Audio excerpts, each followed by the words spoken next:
बर'नि गिबिसिन आसाम आयेन आफादनि बुंथिगिरि राजखान्थिनि खैसाराव गोग्लैदों नामा बिश्वजित दैमारि? थारैनो बर'नि जौगाथायखौ मेगन सादों नामा? ना मन्त्रि मासि होनायनिफ्राय नेवसिनायनि खैसार? 5 जुनाव मन्त्रि आफादनिफ्राय थाय जागोन आरो बे आयदायाव जर'खा मोनसे फोरमायथि। बर'नि गिबिसिन आसाम आयेन आफादनि बुंथिगिरि राजखान्थिनि खैसाराव गोग्लैदों नामा बिश्वजित दैमारि? थारैनो बर'नि जौगाथायखौ मेगन सादों नामा? ना मन्त्रि मासि होनायनिफ्राय नेवसिनायनि खैसार?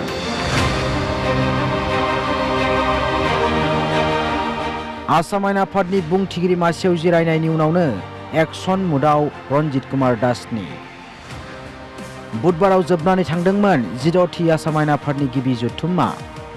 बेलासियाव जथुम्मा जोबना थांनायनि उनावनो रनजित कुमार दासआ जर'खा थांखि लायो। आसाम आयेन आफादनि गाहाय नेहाथारि दुलाल पेगुखौ बोखारबाय।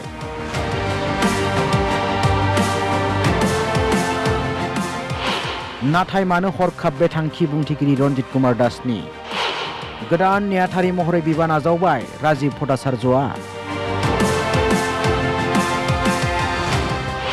दुलाल पेगुखौ बोखारना राजीव भट्टाचार्यनो बिबान गथायबाय। उफ्रा नेहाथारि महरै बिबान फालिबोदोंमोन राजीव भट्टाचार्यआ। गिबियावनो खोनासंदो बुंथिगिरि रनजित कुमार दासआ मा बुंखो। मख'जाथावना दि बर'नि नायल' जाल' गिबिसिन आसाम आयेन आफादनि बुंथिगिरि मासियाव जिरायना बिश्वजित दैमारि बिथाङा आसामनि जारिमिनाव गोबां जौगा थाखोनि खामानि मावबोदों। बिथांनि समावनो मख'जाथावनायै आसाम आयेन आफादखौ लिरजेननाय जादों।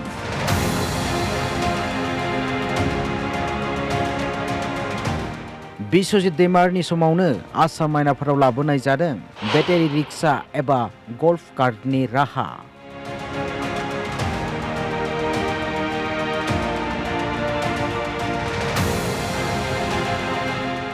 आसाम आयेन आफादाव जायफोर सुबुं फैयो बिथांमोननि खाबुनि थाखाय मैखोम बिफाव लायो बेटारिजों सालायजानाय रिक्साया।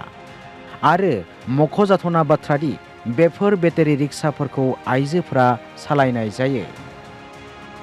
थांनाय 2022 मायथाइनि 1 मार्चनिफ्राय जागायना होदोंमोन बे बेटारि रिक्सानि राहाखौ बिश्वजित दैमारि बिथाङा। खमैबो गं10 बेटारि रिक्सानि राहा खालामनाय जादों आसाम आयेन आफादनि लांगोनायाव थांलाय फैलायनि खाबुनि थाखाय।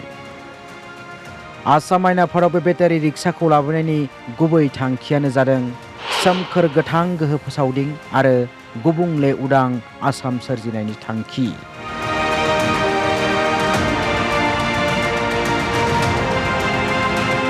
बिश्वजित दैमारिनि समावनो आसाम आयेन आफादनि लांगोनायाव गायसननाय जादोंमोन कसारी राजानि मन'लिथ पिलार, जेराव कसारीफोरनि जारिमिनारि आसारखान्थि हारिमुआ बेरखाङो। बिथांनि समावनो डिजिटेल रैखाथुमसालि बेखेवनाय जादों।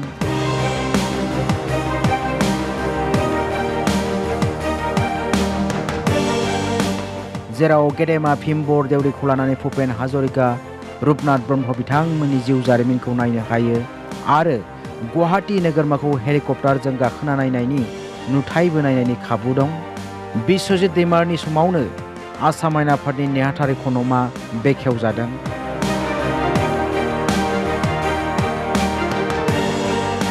बिश्वजित दैमारि बिथांनि समावनो हादोरसा बेंगिरि लक्ष्मण प्रसाद आचार्यनि नुजाथिनायाव आसाम आयेन आफादनि लांगोनायाव 3D प्रजेक्सन मपिं श' आरो फासाद लाइटिं बेखेवो।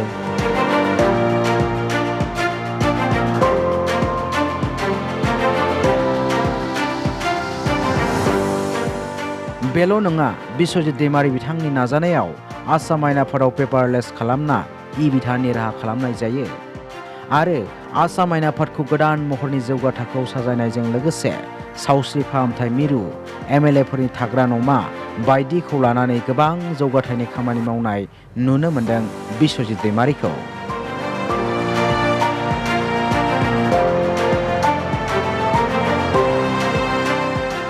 दा बाथ्राया जाबाय बर' दैदेनगिरिनि बे बाख्नायथाव आरो बर'नि जौगाथायखौ लानानै मेगन सादों नामा?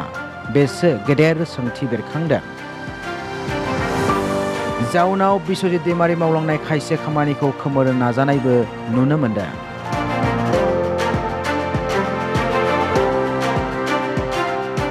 दासान्दि गिबि मन्थ्रि डक्टर हिमन्त बिश्वशर्मानि मन्थ्रि आफादाव मन्थ्रि फेरथायखौ लानानै गोबां सावरायजानायबो नुनो मोन्दों बिश्वजित दैमारिनि मुं।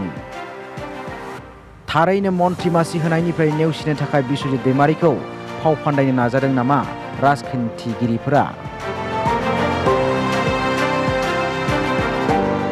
फैगौ समाव डक्टर हिमन्त बिश्वशर्मानि मन्थ्रि आफादाव मन्थ्रि फेरथायनि मुं फारिलाइयाव फोसावनाया नोजोर बोथावना जागोन।